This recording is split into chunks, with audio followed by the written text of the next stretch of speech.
Welcome to the Impressive Human Show, brought to you by Nagging Panda. In the Impressive Human Show, we talk to impressive humans who embody a mix of business, motivation, entrepreneurship, leadership, and lifestyle. In today's Impressive Human Show, we talk to Boyd Allen. He is a professional fighter who has competed and been crowned a champion in MMA and boxing. He owns and operates his own fight gym, teaches martial arts, and from my experience, on top of it all, is a brilliant, humble human to be around. We talk to Boyd about it all. About our sponsor, Nagging Panda. Nagging Panda wants you to get paid on time, every time. If you or your business supply a product or service before receiving payment, then hashtag automate the nag. Nagging Panda is for you. Ask yourself, how much time and energy do you or your staff spend chasing down customers for late payment? Nagging Panda can save you all the headache. It's so easy because it's plug and play to have Nagging Panda remind and nag for payment through SMS, email, or actual phone call. Say goodbye to awkward conversations. Nagging Panda is everything you need in one place. Create your invoice on Nagging Panda or connect your accounting software and let Nagging Panda take it from there.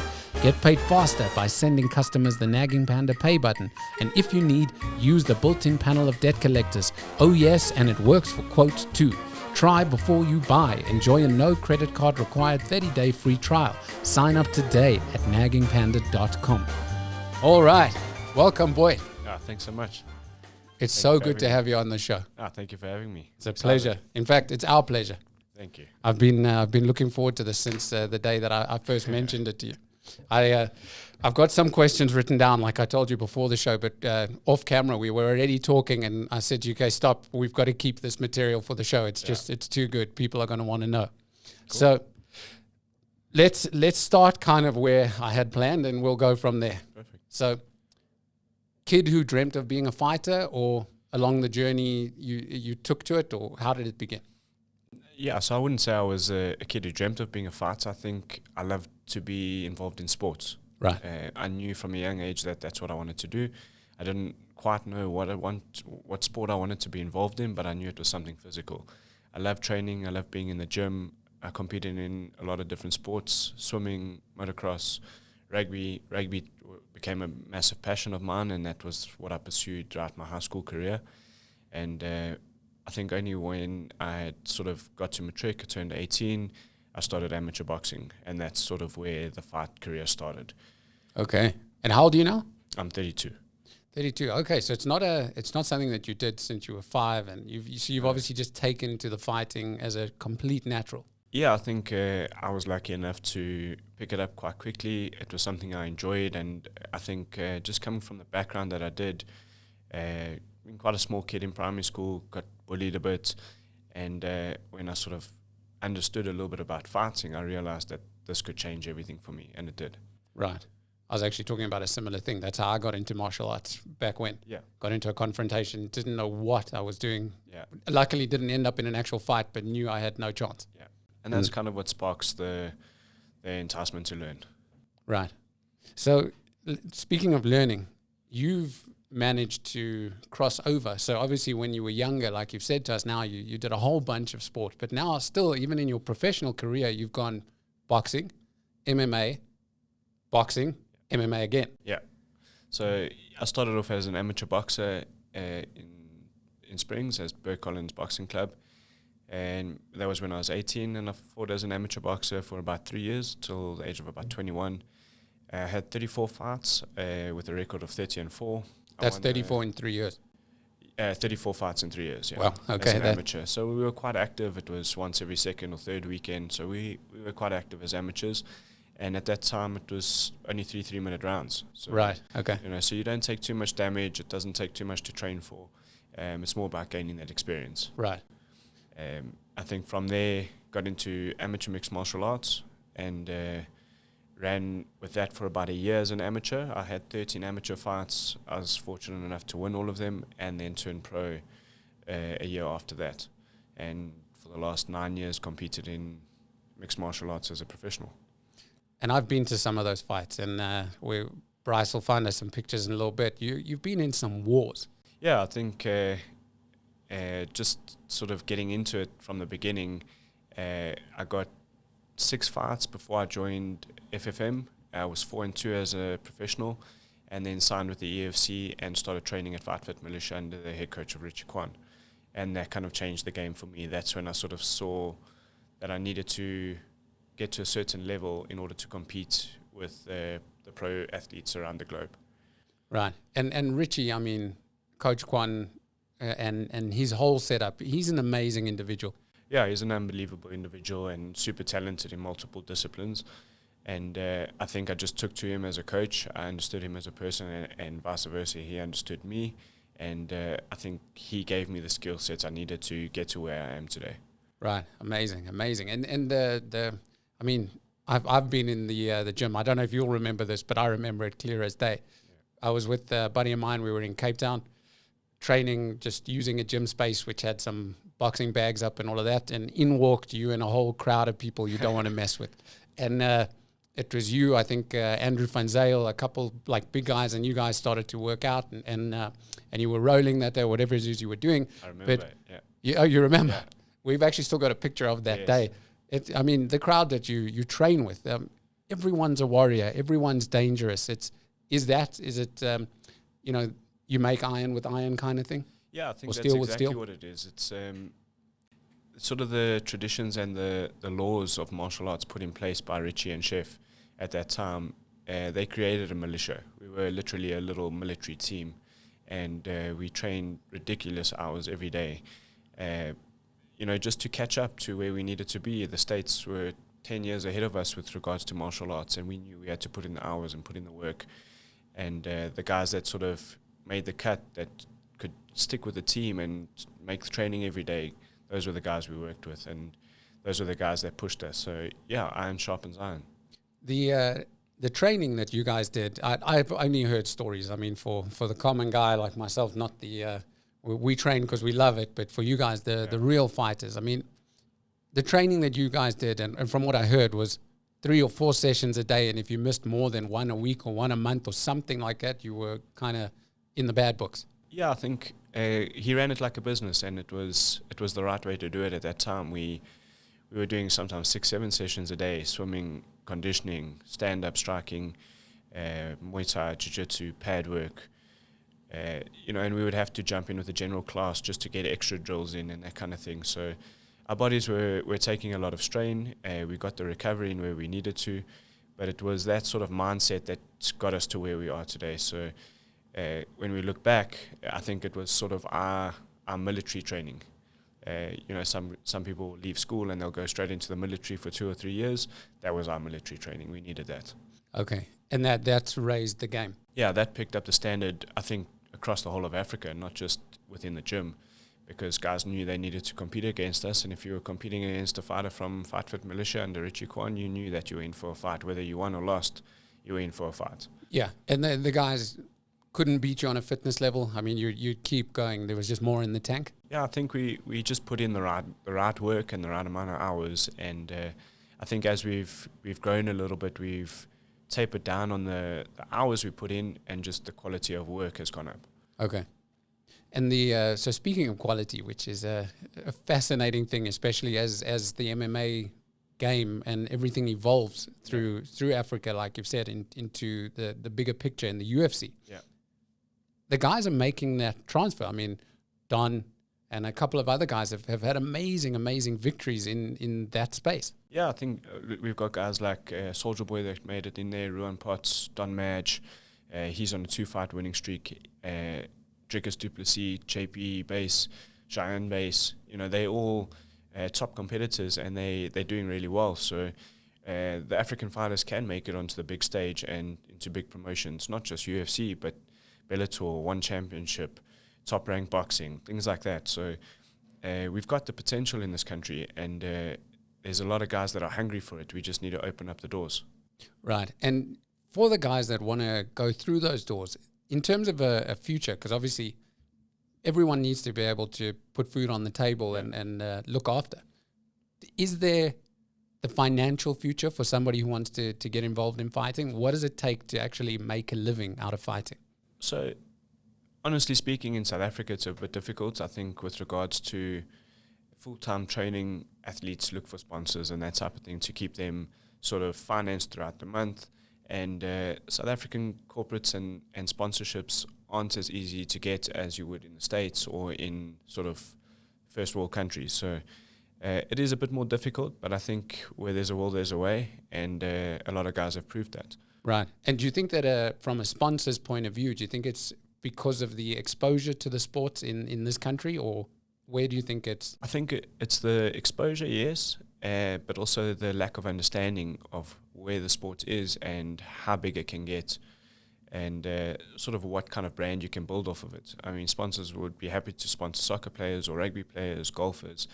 MMA and boxing are just as big a sport and just as difficult.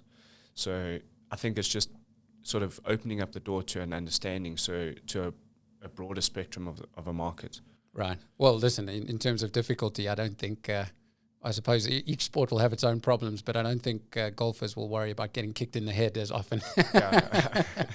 We've actually, one of our shows coming up is a great golfer, South African golfer, Ulrich van den Berg. Yes.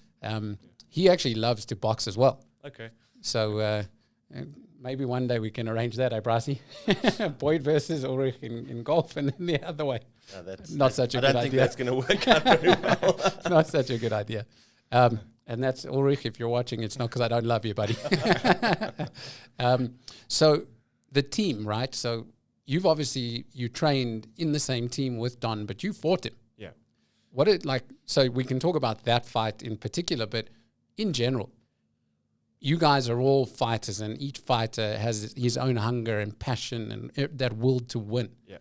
When you come up against each other, assuming you're all going up the same ladder in the same weight division, it's going to happen. Yeah. What does it feel like? I mean, for me to fight, like, I don't want to fight you. You're my buddy. And it's, Look, at the time, Don and I weren't in the same camp. Don was training out of Cape Town, and I think he had fought one of our teammates, Costianu. He won the lightweight title, and the fight with Don and I was kind of a short notice fight. EFC, I think Leon Maynard or Dave Mazzani had got an injury or staph infection or something to that effect. And they called me and they said, look, we need a replacement. We want to put on a super fight. I was just about to fight for the featherweight title in the featherweight division, 66 kilos.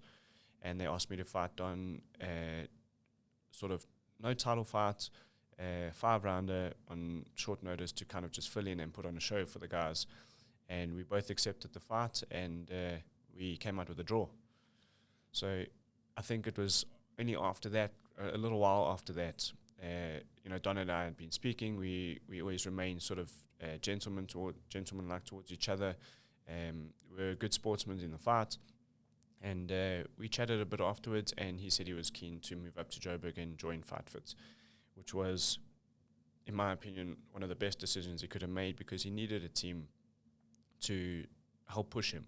And at that time, he didn't really have the training partners that he needed to get to that level in Cape Town. So he moved up and he joined the team. And from day one, we pushed each other. We had both fought each other, so we kind of got that out of the way, and we just worked. And I think that lifted the level all around. Amazing that. And I mean, I know you both, and you're both fantastic people. So thank you. It kind of leads me into a different question. What do you do? So coming from a music background, before I used to get on the stage, it's almost like you became a different human, like this character came out of you. Otherwise, you shrink on the stage, right? Yeah. You stay within your shell, and that's no good. For fighting, what do you do mentally? Because you're like I'm saying, you're a good guy. Anyone I know who knows you says you're a good guy. How do you become that warrior when you step in, like that killer? So I think fighting for me is like any other sport. There's things you need to do, and there's things you don't need to do. And for me, fighting is not an aggressive sport. It's a thinking sport. Right. So in a saying I use is, tough guys in fighting get hurt, smart guys win.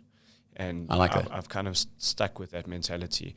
And there are times where you need to be more aggressive, but I do think you need to be very smart and avoid damage and that type of thing. So my style is to not take damage and to inflict as much damage as possible. So hit and not get hit, pretty Yeah. much. But the mentality, I think, by the time the fight comes on the night, we've gone through the fight so many times in our head that it's just another scenario, and you get excited, and now it's game time, it's go time, and you've put in all the work in your training, you've put the hours in, you've done what you can. Now it's time to enjoy it and just let it be. Okay. And I love that, trying to enjoy it. So again, just referencing the music, you always enjoyed being on the stage and performing, but I suppose different when someone's kicking you in the head. Yeah, I think that sort of rush that you get from fighting is not like many other sports. The adrenaline rush that you get, it's combat with another human. It's probably the most natural form of anything. You know, two males or females fighting each other. It happens in nature on a daily basis. And Right. I think that for me is what sort of gives me that kick and that drive. You know, it's something that I love to do. It's a test for me. It's not about my opponent. And I just try to perform at the best of my ability. I love that. I love that. Mentally, I'm saying the test for you, it's not so much your opponent. It's you versus you. Yeah, that's exactly it. It's most of my opponents I still speak to, I'm friends with. There's no issues or anything like that. I don't like to talk smack. I don't like to be derogatory to my opponents in any way. So I kind of just get on with it. And when I step into the cage or the ring on the night, I do switch on in a different sense, and it becomes an emotionless sort of contact. Right. Okay. And so wonderful that you mentioned your style, because whenever I talk to people about especially when I watched you box, or actually in whatever discipline, and I've done it, I've stood in front of you just as I suppose a target, but the ability to move, it's almost like you vanish. You're like, you're there, and then you're just not. Yeah, I think, once I started training with Richie, he worked a lot on what we like to call angles. Yes. And I'm big on that. So never stay in the same space or the same place once. You know, once I've hit, move. Get out the way, don't take damage. So yeah, I vanish in a way, but it's sort of just changing an angle, moving around my opponents and looking for openings. Okay, so it's something that you've crafted over time. Yeah, it's taken a while. I've learned how to fight in both stances, left and right, stances, southpaw and orthodox. But it took a little while to get used to that. And because I can fight in both stances, it makes my angle changing that much better. And I think that's where my opponents find difficulty in fighting me. Definitely. And when you switched sports, so if you go, it is, while it's still fighting, boxing and obviously MMA, totally different worlds. Yeah. So the switch and the transition. So you're obviously you sort of embed those movements into your body. Yeah. You change your angle. You're boxing. Did something ever go through your head? Kick, elbow, takedown. Yeah. Did you have to stop yourself? Mentally, you know that there's so many points of damage that you could inflict on your opponents in a boxing ring because of the tools you have from mixed martial arts. But at the same time, I love the art of boxing, and I know when I get in there, that's what I'm doing. I fully commit to the art of boxing, and when I'm in the mixed martial arts ring, I commit to that style. I've never really had an issue of wanting to kick or knee or anything to that effect, but there are times in a fight where I go, oh, I wish I could throw an elbow, or Right. I wish I could throw a low kick, because it would surprise my opponent completely, but at the same time, it would be completely unfair because they know that can't happen in a boxing fight. So yeah, I'm sort of well versed in both disciplines, and I'm sort of collected and calm enough to understand what's going on in my surroundings, whether it's in the cage or in the ring. Right. And preference, I know you love what you do, but if you had to pick, is there a preference to one or the other? Do you get that same rush in both? Yeah, so I think there's nothing like a fight, like an MMA fight. It's a real fight. It's the closest thing you're going to get to a real fight. Right. A boxing fight, you're limited with your tools, but it's an art at the same time. I grew up loving boxing, and I sort of attempted to go far in boxing early on in my career, and the opportunity just presented itself in MMA rather than boxing. And later on in my career, I got the chance and opportunity to pursue a pro boxing career. And I love both sports sort of equally. If I had to choose, I'd probably stay with MMA. It's just a more natural sort of sport for me, where boxing, stylistically, you're going up against guys that have been boxing, like you said, since they were 6 years old. They understand the sport a lot better. They're more, they're well versed to it.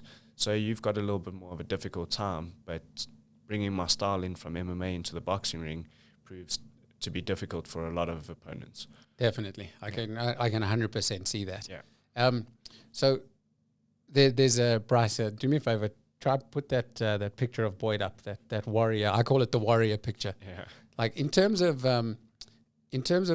memories and feelings towards all of these brilliant battles that you've been through. I mean, like I look at that and that's just a guy who's like that's a warrior. That's a killer. What is it for you? Do you have any amazing memories that kind of speak to you, that live in your head and you hold on to? Not that you're still going, obviously, but when I look at that, I'm like, that's amazing. Yeah, I mean, I remember a lot of my fights. I remember a lot of people say they don't. I remember pretty much all of my fights, almost the whole fight, most of the time, unless sort of I suffer a concussion or, you're in a really difficult situation where you just sort of turn into fight or flight mode. But I love the experience. I love pushing myself to that limit and sort of just knowing what I can go through and come out, walking and smiling. Right. Yeah, surviving and Exactly. winning as well. Exactly. A lot of the time, I mean, you're a champion. You've been a EFC champion, a boxing champion, and please God, lots and lots of more of the gold to come in the future. Well, this was this fight, wasn't this Leon? Leon Maynard, Yeah, Leon Maynard. I was actually there. Yeah, so none of that is my blood. That's all it is. I broke his nose early in round 2. He shot for a takedown, and I just felt this sort of warm blanket cover me. And when I got up after attacking a leg lock, I thought, geez, I've been cut quite badly. Couldn't feel anything. And once I looked at him, I realized, okay, cool, that's not my blood. His nose is bust.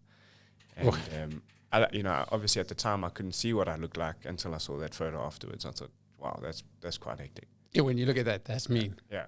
It's an amazing, amazing picture. So, hey, Brycey, what do you think?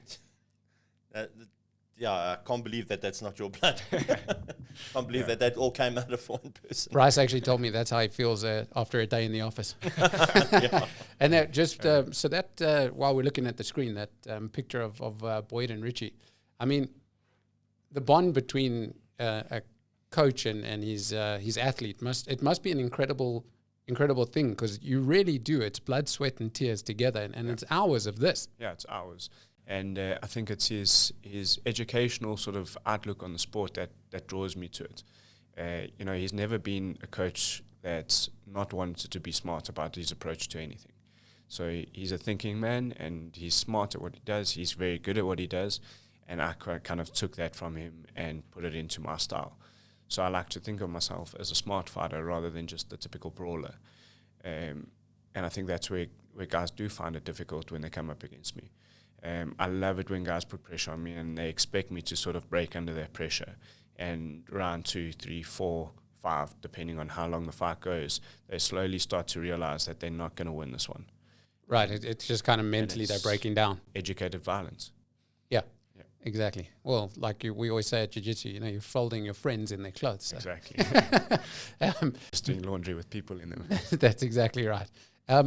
Brycey, while we're talking, see if you can find that clip of Boyd. Actually, it was that, as you were talking about it, that pressure that you went through. I can't remember your opponent's name, but he put you under a massive amount of pressure, and you came back, and eventually they stopped the fight because of too much damage that you'd inflicted. Azzy Thomas, I think, from Wales. He was a Commonwealth boxing champion, and I think spent a couple of years in prison for armed robbery or something to that effect. Beautiful. And I was lucky enough to get a match up against him in the UFC, and he dropped me in round 2 with a big overhand right, turned me into a wrestler for a little while. Managed to survive that, and I cut him open with a few elbows, and eventually I just wore him down, and in round 3 with the body shots and constant punishment, the ref stopped the fight.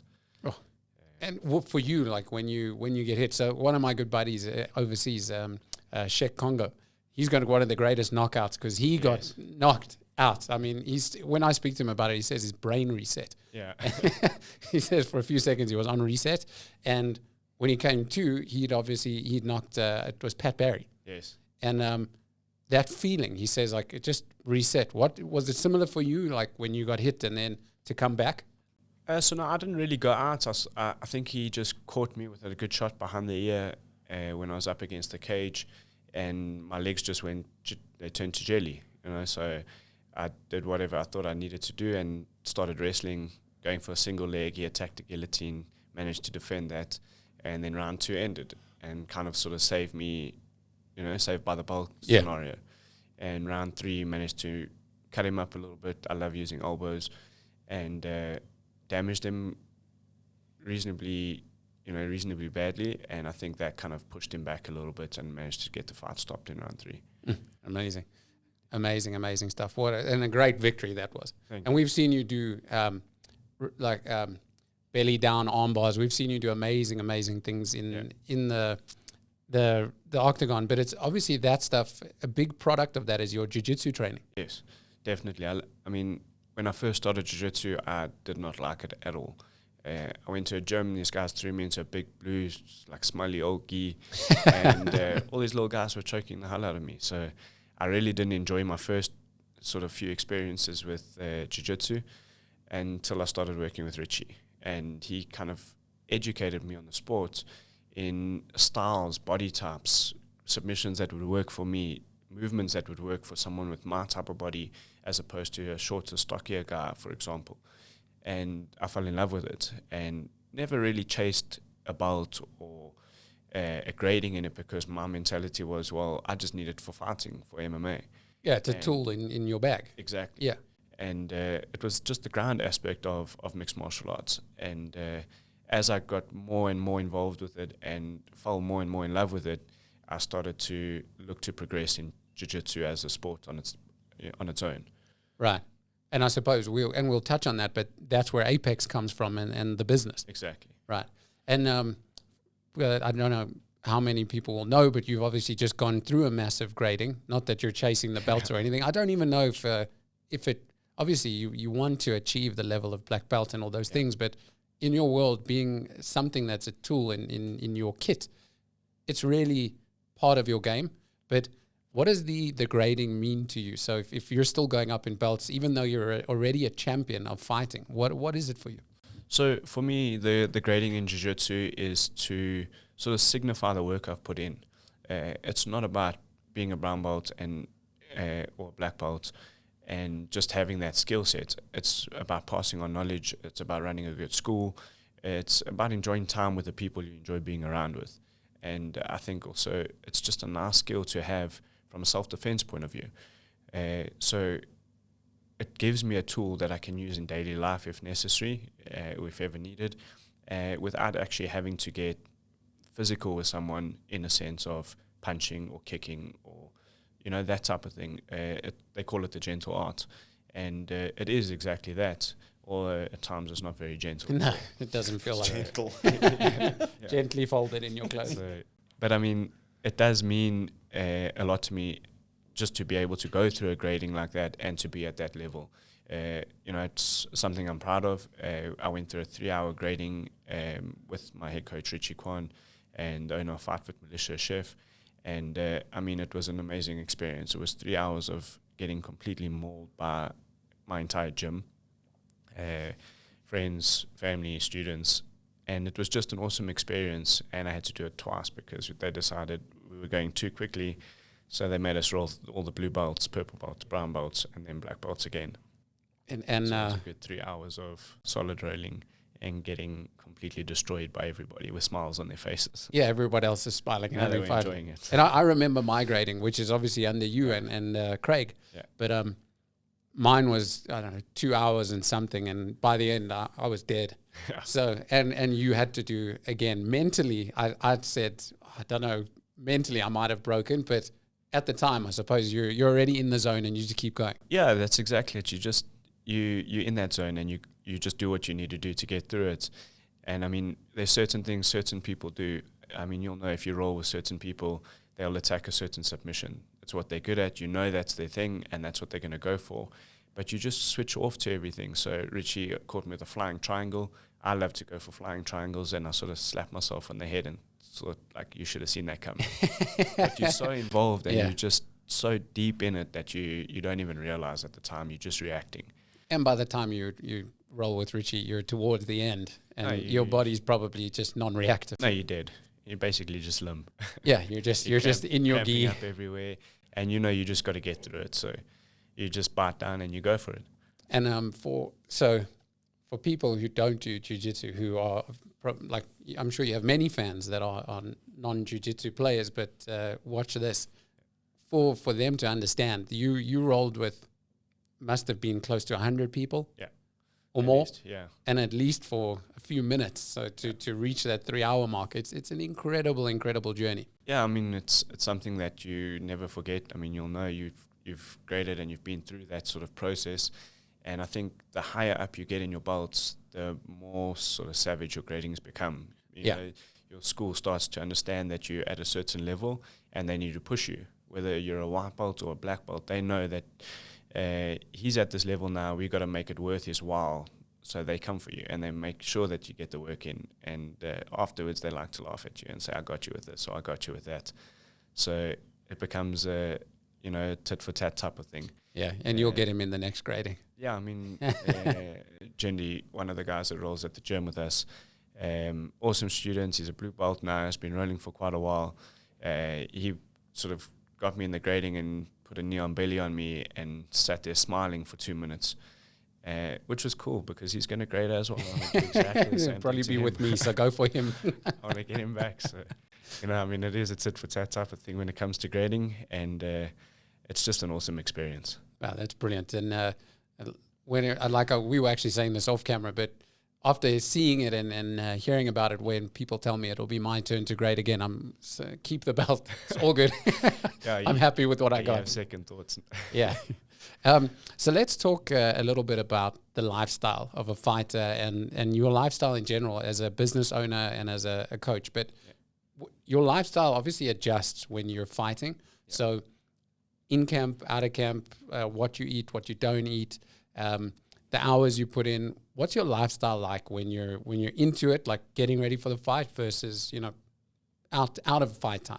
So we go into fight camp. It's normally between 8 and 12 weeks if we're lucky enough to get that type of notice for a fight, and everything sort of starts to change from the get-go. So your diet changes. You start eating clean. You obviously need to drop a bit of weight. We always stay in shape and we always stay fit, but you also start to enjoy the little luxuries, certain meals, things like that. So now you need to clean that up. You need to start putting in the proper sort of training hours, and you're not just training 2 or 3 times a day on your own sort of schedule and just kind of being a body on the mat. You just sort of zone in, and it becomes all about your preparation for that fight, for that opponent.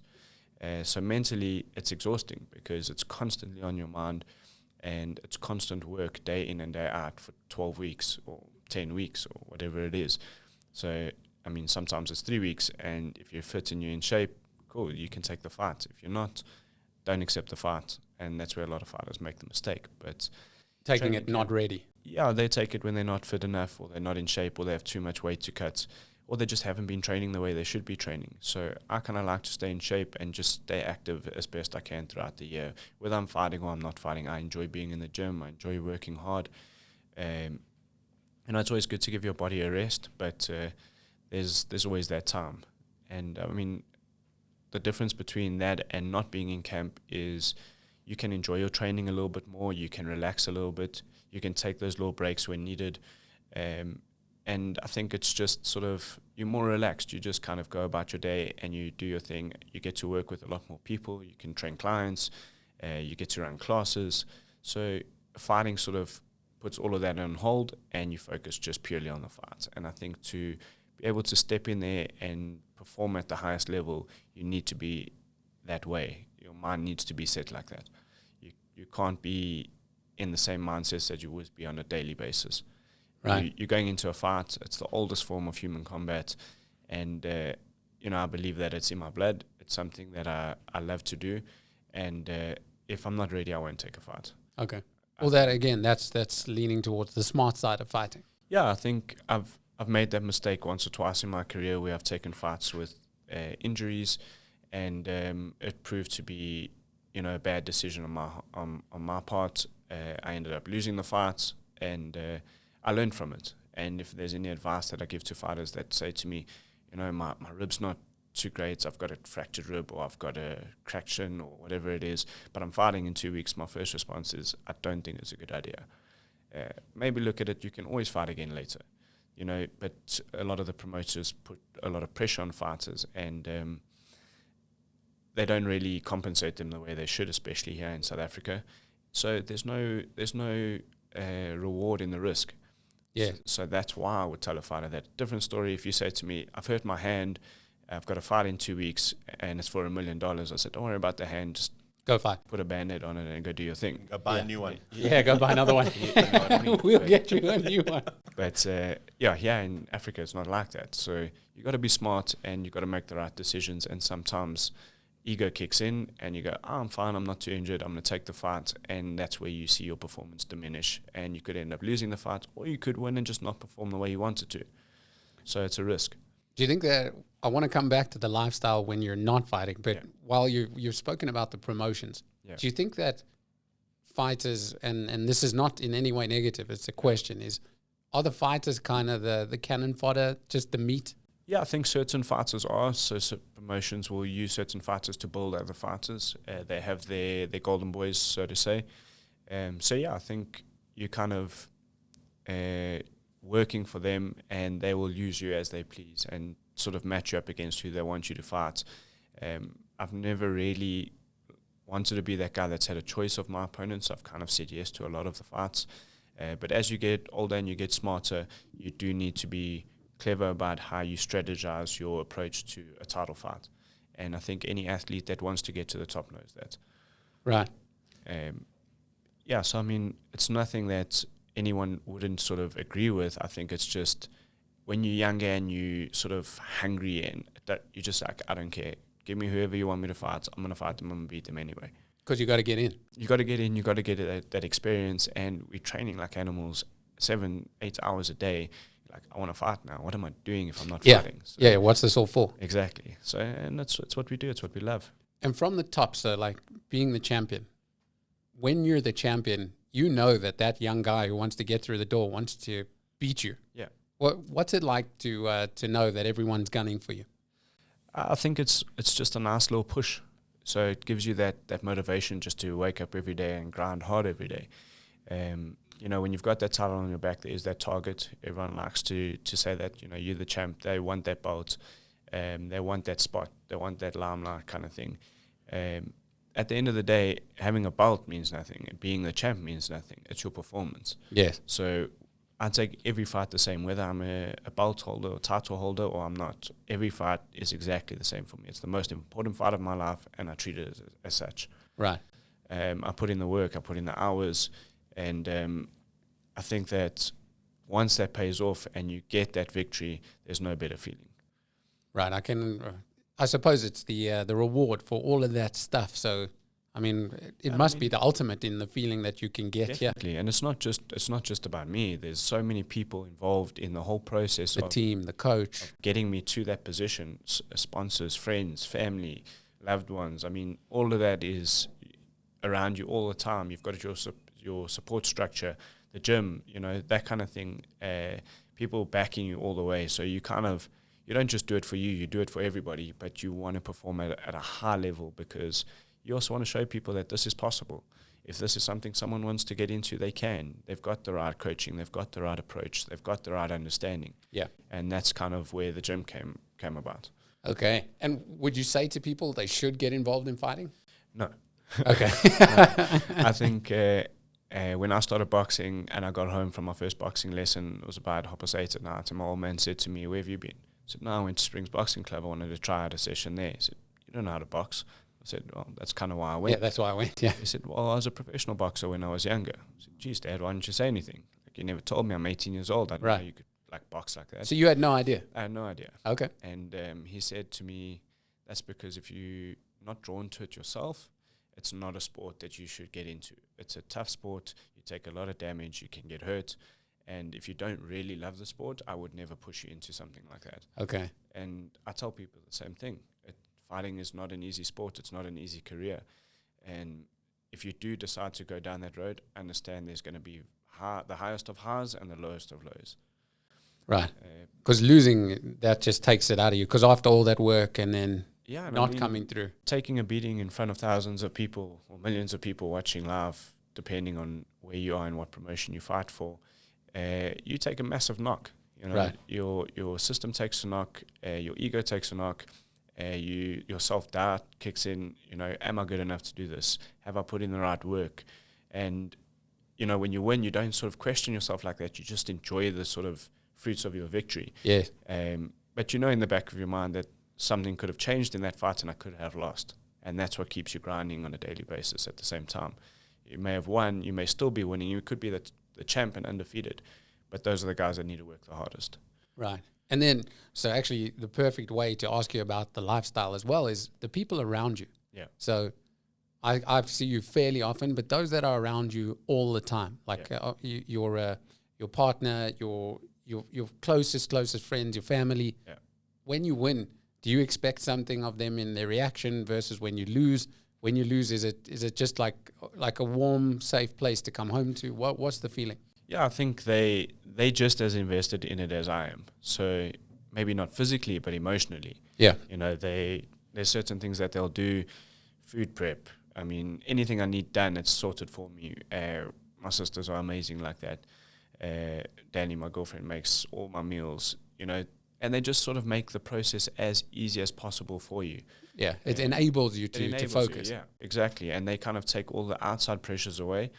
But at the same time, when they're watching you, it's like they're fighting. They're that emotionally invested that if I win, they win. If I lose, they lose. So, yeah, I mean, it's a very special feeling. Yeah, I can see it. And I'm having had you as my coach for a short while now. 2 years or something like that. Yeah. But that journey, when you go into the cage, all of us as the members of the gym and the students, we're all in there with you, but different investment from the people closest because they're doing the work. Yeah, I mean, I've heard from a lot of people that have never watched fighting before. I mean, we work with CrossFit Sanson quite a bit, Pack Life, and we've got to know a lot of their members just being in the facility with them. And they knew nothing about fighting until they realized, geez, you know, Boyd's going to be fighting this weekend. Let's turn on the TV and actually watch this. Yes. And they all came to me kind of afterwards and said, you know, we've never really enjoyed fighting. We've never watched it. But watching someone you know and someone that you sort of care about makes all the difference. Yeah. So I think being invested with that person when you watch a fight is a big difference to not knowing the people you're watching. Yes. Because then it's just another fight. And if you don't enjoy that type of thing, you're not going to be interested in it. Yeah, because I suppose especially if you're watching like something in the octagon and the guys are on the ground, people say, why are they just holding each other? You just don't know what's going on. I mean, a lot of the guys in the CrossFit have no idea about jiu-jitsu, and now we've got a crossover from CrossFit into jiu-jitsu, and they're starting to understand the technicality behind the sport and how difficult it actually is, and that gives them that sort of respect for the sport, and they go, wow, I didn't know you could do that. I had no idea that this was something that you guys did until I turned on the TV and watched. And, you know, that gives it a sort of, it's a big eye-opener for people. Yeah. And it's a nice feeling. It's a nice sort of response because you're not just somebody that they're watching because they want to watch. It's something that they're interested in. It's something that a lot of people are uneducated in. Fighting is not for everybody and it's not pushed onto everybody. So it's nice to just see like the interest in it, especially once you compete and you take part in an event or whatever it is within the gym or within the community of mixed martial arts, jiu-jitsu, boxing, that kind of thing. Yeah. It's a brilliant thing to actually see that crossover. Yeah, it's amazing. And I think the more you see it, the more appreciation you have for what it can do, not just for me as an individual, but for everybody else. Absolutely. And martial arts, I agree with you. Don't push fighting onto people. Yeah. But I'd really suggest that people do a martial art. Yeah. It's a discipline and a way of thinking. Exactly. It is a discipline and it can be a lifestyle and a really enjoyable lifestyle. It also gives you a self-confidence that you didn't know you had. I mean, we've got women that cross over into the jiu-jitsu and 3-4 months later, they're choking the guys that have just started, and these guys will turn around and look at me wide-eyed, and they're like, what just happened? Yeah. How did this 50-kilo girl just choke me? And I didn't know how she got to that choke or how she managed to even make me feel that way. And I'm a 80-kilo strong, fit, like guy that goes to gym every day. Yeah. And that's where you realize, that's where the light bulb goes on, and they go, I need to do this. Yes. Because if something happens, or I get into a situation where I need to look after myself or defend myself, Especially if it was against somebody who knows what they're doing. I don't want to lose to a 50-kilo girl. Yeah. So I'd rather lose to like a massive, big, strong. Hey, Bryce is 120-kilo laughing. guy. We've all been there, okay? We've all been. I'll introduce you to them. I've been there. So I agree.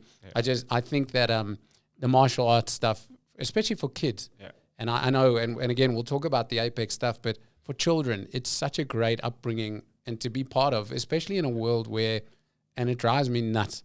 Well, one day I'll be sending my kid to school, so I better not say it too loud. But the world is going in a direction where there's no winners and losers. Yeah. Like the guys are playing soccer at school apparently and not keeping score. Yeah. What is that? I think that's just sort of trying to soften the blow of a loss, and I think it's not the right way to go about things. I think there's an old saying, and it goes, you learn a lot more from a loss than you do from a win. Yes. And people need to experience that. You only truly know how to celebrate a win when you know how to accept a loss. Yes, I love that. People need to go through that. You need to lose. You need to go through those like hard times in order to appreciate the victories and the good times. Yeah. So and jiu-jitsu is going to give you those. It's going to give you those all the time on a daily basis. I mean, I lose every single day at jiu-jitsu, and if it's not with sort of lower level practitioners, it's with the higher level practitioners. Yeah. I mean, I can roll with the white belt every day. I'm going to tap him every day. And eventually he's going to be a blue belt and a purple belt, and he's going to catch me. And that's the love of the sport. That's what you want to see. Yeah. So take ego out of it and just enjoy the process. That's what I love about jiu-jitsu and martial arts as a whole. Whether it's striking, whether it's jiu-jitsu, whether it's wrestling or judo, it's just a nice skill set to have. And especially, like you're saying, with kids, the self-confidence it builds in them. I mean, I wish I had started jiu-jitsu, maybe not boxing, because I was a little bit skittish as a youngster when it came to punching and getting hit and that type of thing. But jiu-jitsu for me was the perfect kind of it's a great entry into fighting. And you see these kids that come and they've been bullied at school and they being bullied on social media and things like that, and they do jiu-jitsu for a year and they're different people. Yes. They walk into the gym, they don't say a word for a few months. 2 years later, you can't get them to shut up. Yeah, they just talk. Full of confidence, and they're just different people, and it's amazing to see. Right. And and it's a fantastic thing to be a part of and to watch the growth in people for sure. So, okay, let's jump into that lifestyle question again. Yeah. So I want people to know Boyd outside of fighting. So when you're not fighting, what goes on? And this isn't like I enjoy walks on the beach kind of question. It's more like, what do you think about? What do you do? How do you escape that mode of the warrior mode? Well, it's quite difficult because it's a lifestyle for me. So yes, I'm not in training camp, but I still love to train. Training has always been an enjoyable thing for me. I don't dislike it in any way. So I do things like strength and conditioning with my performance coach at Performance Purist, Joshua. He's sort of changed the game for me when it comes to my normal fitness training. He's really opened up my eyes and sort of taught me how things work as opposed to how we think things work. Yes. And that's made all the difference. So I love to do that type of training. I love to just sort of spend time with friends and family. I go and sort of, visit people. I'll go and have lunches with friends. And I like to do that type of thing. I like to socialize with those people that are solely invested in me as an athlete and as an individual. And I also like to help grow the sport. So I'm coaching half the time, taking classes, teaching what I think would be beneficial for other people to learn in their art. And I don't see myself as a high-level coach, but I have the ability to pass on a certain amount of knowledge, and I'm happy to do so. And I like the fact that people are happy to learn from me. Other than that, I love to sort of just enjoy my surroundings. I mean, you've been to the gym. I love being there. We've got the dogs there, Adonis, little Gia.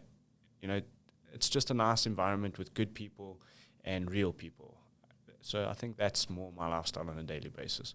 And so, and it sounds like, well, hang on, I got to comment on one thing. When you say you're not a high level coach, maybe when you're comparing yourself to, say, to Richie, because that would be your role model of a coach. Yes. And he's a super high level coach, but I think you're a high level coach. So your ability to transfer into knowledge is excellent. And I think a lot of people watching who've trained with you will agree. The gym that you've created in Apex, it's an incredible community. Yeah. And it's, in my opinion, and I've seen many gyms around the world, and some great, some not so great, some very aggressive, some quite heavy egos. Yeah. This gym seems to have a brilliant mix of people. Yeah. And I think it's a product of top down. Yeah, I think that's where it starts. I think it all starts at the top. I mean, if you walked in and I sort of had that ego and attitude towards you straight away, you would think, okay, this is how things work. This is how you can be. But it's not that way. And you can see the sort of approach you have with certain people, with the coaches, not just myself. I mean, my partner in the gym, Craig Tunsis, awesome human being, very good with people, great energy, great coach, and he just sort of just helps people where he can and how he can, makes them feel comfortable, chats to them. You know, that type of thing makes a big difference for a community-based gym. And when that community feels that, they start to do exactly the same thing. And we've created quite a cool vibe, and people are starting to enjoy that while they're learning a discipline in martial arts. Yes. Yeah, and it really is that. And the which you're doing brilliant, because you're guiding me into my questions here. The level at Apex. I mean, I've heard the guys say, you know, Craig in particular has said, by the way, Craig's a wonderful guy, and until you try catch him, then he says, hey, why are you trying to hurt your friend? And then he catches you. Yeah, I thought you said we were friends. The level at Apex and the level of jiu-jitsu in general. Yeah. And obviously coming from FFM and Richie. Yeah. How do you keep that level? What is the thing that you see for general jiu-jitsu and your gym in particular to keep your level? So I still go and I train at Richie on a daily basis. And I think that's very important. So I got to put myself through the paces on a daily basis in order to be able to coach and put my sort of school through their paces. Yeah. So I think making sure that the level from the top down is just as high, and we obviously affiliated with Rich and Fight Fit Militia, and sort of everyone, all the students kind of mix and match, and they train back and forth, and that uplifts the level. You know, I mean, you're rolling with high level athletes, you're rolling with pro fighters. And just pro jiu-jitsu practitioners. You got really, really good guys that compete competitively in jiu-jitsu as often as possible, and not just locally, internationally as well. So I think that's a big step in keeping that level and just being honest with each other. You know, if you're not performing, don't be a yes man. Tell somebody they're not performing. They need to put more hours in. I mean, we get it not as often as you would think, but a lot of guys want to chase a belt. And we're going, don't worry about the belt. Worry about the skill level. Worry about the hours you put in on the mats. The belt will come. You know, that grading is going to come. When you're there, it will be your time to get your belt, and you're going to grade.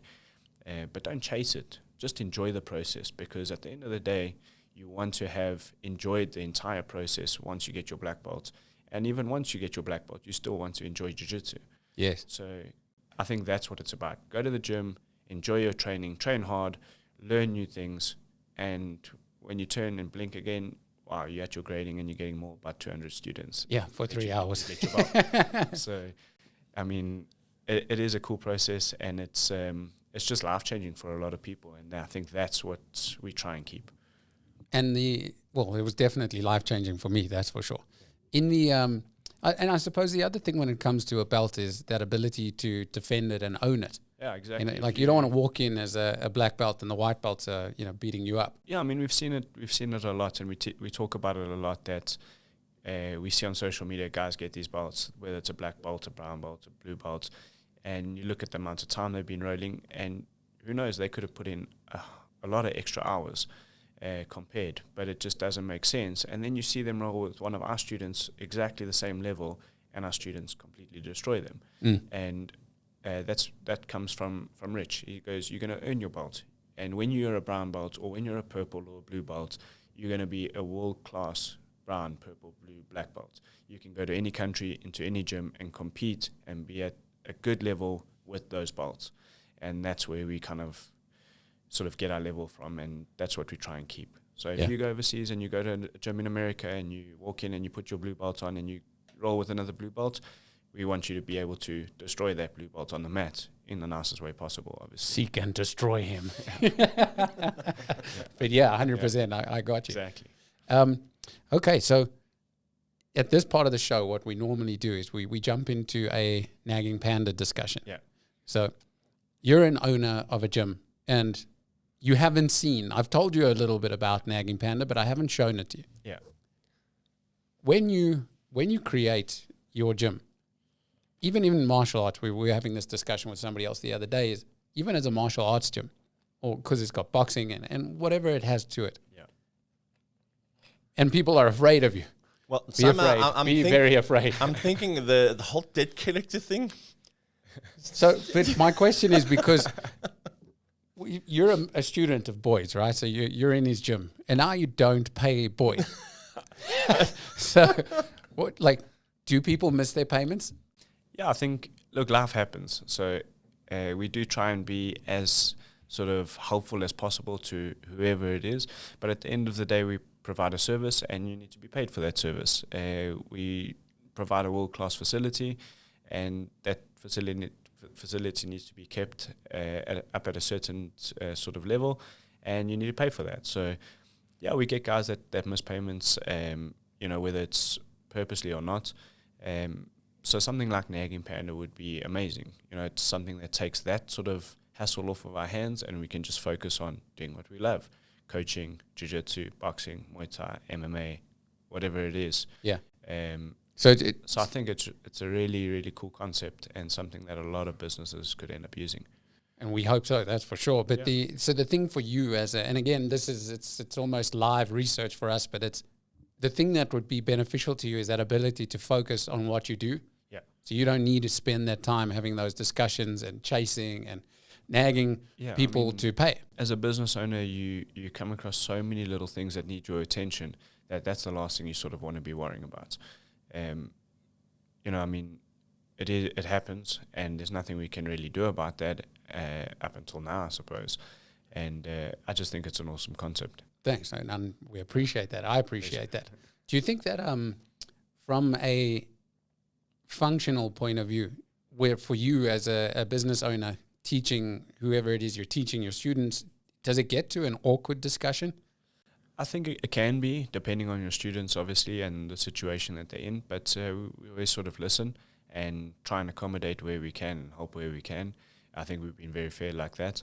But then there are people that just take chances. Right. So, and that's where you have to have that awkward discussion. Okay. And it's never really something you want to do. So you think that, and Nagging Panda would obviously provide you that ability that when somebody misses, or with every invoice, whatever you do, you send that reminder, the follow-up, the ability also to include inside of all of your communication, which could be on SMS or email, or we can actually make a call for you, is the payment function. Exactly. So if somebody has missed a payment, because I'm assuming most of what you do is collect by debit order. Yes. So if somebody misses, the follow-up, instead of them needing to bring money or send an EFT or something, is here's an invoice, click and pay. Exactly. And on an automated basis, it just frees you up. Yeah, 100%. You got time to do what you need to do and not worry about the little things that are sort of, irritating, I suppose, at the end of the day. And you don't want to be nagging somebody all the time, so we get the Panda to do it for us. Here we go. Get the Panda to do it for you. Panda to do it for us. And because Boyd said so. It's quite cool. The concept is quite cool, but just because of the name, the Nagging Panda, just before you walk onto the jiu-jitsu mats, we've got a beautiful graffiti design of two pandas, and there's one big, mean-looking one, and I think we can call him the Nagging Panda. So he's the muscle panda. That's the one, yeah. We've got a few muscle pandas. We don't need to worry anymore. We got Boyd, we got the muscle panda at the gym. We're okay. Yeah, you sorted. But no, actually, so just in case the people watching think that we actually send people to beat other people up, it's not that. We actually do work with professional debt collectors. It's frowned upon. Yeah, apparently. have you ever had a situation, even separate to the gym, where you've had a bad debt, where it had to go further than nagging, and did you ever not get paid? No, I think we've been quite lucky. We've been going for 3 years now with the Apex brand, and we've been pretty fortunate like that. So I think the community also want the gym to do well. They want the gym to succeed and still be there. I mean, COVID gave us quite a few issues and having to close and memberships being cancelled, etc.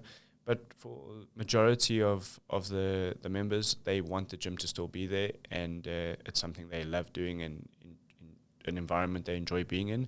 So yeah, we don't really have too many issues. Great. Well, that's fantastic to know. It's also like, again, for us, this is, as a business, our aim is to improve your world and to create that automation. So hearing this kind of stuff, and hopefully in the not too distant future, we'll get you back on. You would have done another fight. We can talk all about it and then hear about your experience with Nagging Panda. It would be amazing. Yeah, it'd be unbelievable. Well, Boyd, thank you so much for being on our show. You are truly an impressive human. The thing that still amazes me is your ability to be such a humble human being with such incredible skill and a gift to rise to occasions and amazing levels. We wish you all the best with every single thing that you're doing, the gym, the fighting, whether it's octagon or boxing ring. You just keep going, man. You're going to be the champion in whatever you do. Thank you so much for having me. It's been awesome. Bryce, fade to black.